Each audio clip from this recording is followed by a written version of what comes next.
الحمد لله وحده والصلاة والسلام على من لا نبي بعده أما بعد فأعوذ بالله من الشيطان الرجيم بسم الله الرحمن الرحيم وكذب به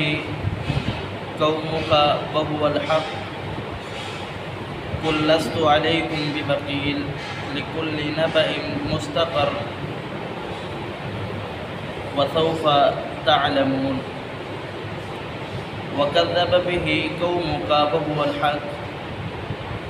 اور جھٹلایا اس کو تیری قوم نے حالانکہ یہ حق ہے۔ قل اے پیغمبر تو کہہ دے لستو نہیں ہوں میں علیکم تم پر بوکیل کوئی وکیل یا نگہبان، لکل نبأ مستقر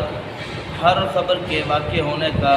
اس کے نمودار ہونے کا ایک مقررہ وقت ہے۔ وسوف تعلمون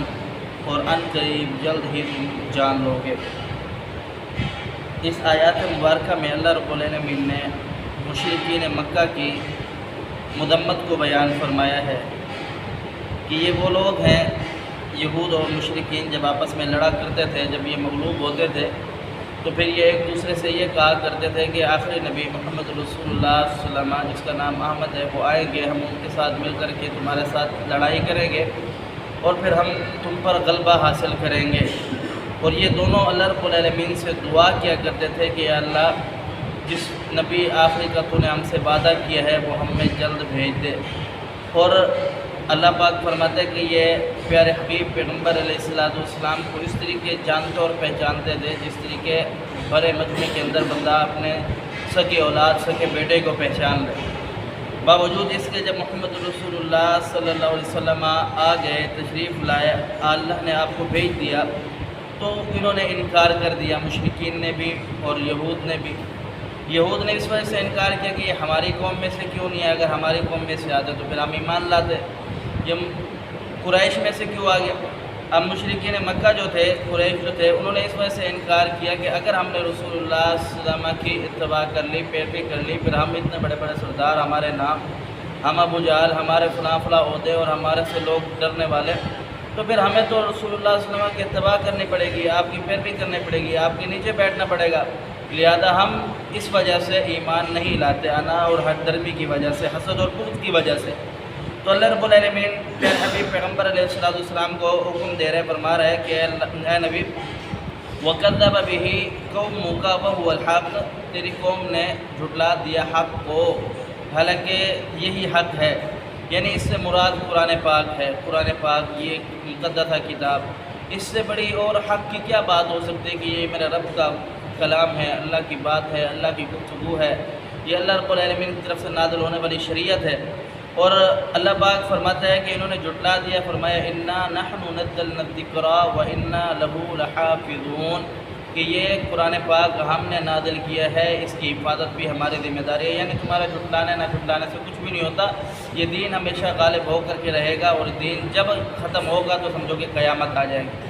تو دین نے ہمیشہ غالب ہو کر کے رہنا، تمہارے جھٹلانے نہ جھٹلانے سے کچھ بھی نہیں ہوتا۔ آگے فرمایا کہ اے نبی ان سے یہ کہہ دے قُل لَسْتُ عَلَيْكُمْ بِوَكِيلٍ کہ میں تمہارے اوپر کوئی نگہبان، کوئی وکیل نہیں ہوں۔ یہ نہیں ہے کہ روز قیامت پھر تم یہ کہو کہ ہمارے پاس تو کوئی ڈرانے والا نہیں آیا تھا، ہمارے پاس تو کوئی ہدایت لے کر نہیں آیا تھا، ہمارے پاس تو کوئی اللہ کا پیغام لے کر ہی نہیں آیا تھا، ایسا ہرگز نہیں ہے۔ اللہ کے رسول پیارے حبیب پیغمبر علیہ السلام کے ذریعے اللہ رب العالمین نے تم تک ہدایت، روشنی، رہنمائی، اللہ کی طرف سے نازل ہونے والی شریعت کو پہنچا دیا۔ اب مانے یا نہ مانے آپ کا مسئلہ ہے، جو آپ عمل کرو گے اس کے مطابق روز قیامت آپ کو جزا اور سزا دی جائے گی۔ آگے رب تعالیٰ بیان فرماتا ہے کہ ایسا بھی نہیں ہے کہ تم ایسا کہو کہ دنیا کے اندر تم نہیں مانتے تو نہیں مانو، کیا ہوتا ہے ایسا ہرگز نہیں ہے، جو کر کے آؤ گے پھر اس کا تمہیں خمیازہ اور سزا اور جزا بھگتنی پڑے گی۔ فرمایا لِكُلِّ نَبَإٍ مُسْتَقَرٌ ہر خبر کے واقع ہونے کا ایک مقررہ وقت ہے، ایسا نہیں ہے کہ جو آپ کہو کہ پیچھے آپ نے سنا یہ مشرکین مکہ اور یہود و نصارہ رسول اللہ صلی اللہ علیہ وسلم سے یہ مطالبہ کرتے تھے کہ اگر آپ واقعی سچے نبی ہیں، ہم آپ کی مخالفت کر رہے ہیں تو پھر ہم پر آسمان سے عذاب نازل کیوں نہیں ہوتا۔ تو اللہ رب العالمین بیان فرماتے ہیں لِكُلِّ نَبَإٍ مُسْتَقَرٌ ہر خبر کے واقع ہونے کا ایک مقررہ وقت ہے، وَسَوْفَ تَعْلَمُونَ اور ان قریب تم جلدی جان لو گے۔ جناب رسول اللہ صلی اللہ علیہ وسلم کی حدیث ہے، جناب طلحہ رضی اللہ تعالیٰ عنہ اس کے راوی ہیں فرماتے ہیں کہ بدر کے جب مارکہ ہوا، اس مارکے کے بعد رسول اللہ صلی اللہ علیہ وسلم نے کفار کے مشرکین مکہ کے جو بڑے بڑے سردار تھے، 24 سردار، نامور سردار، ان کو اکٹھا کیا ایک جگہ پر، اور بدر کے ناپاک کنووں میں سے ایک ناپاک کنویں کے اندر ان کو پھینکوایا اور کہا کہ اے فلاں ابن فلاں، اے فلاں ابن فلاں، اے فلاں ابن فلاں کے بیٹے،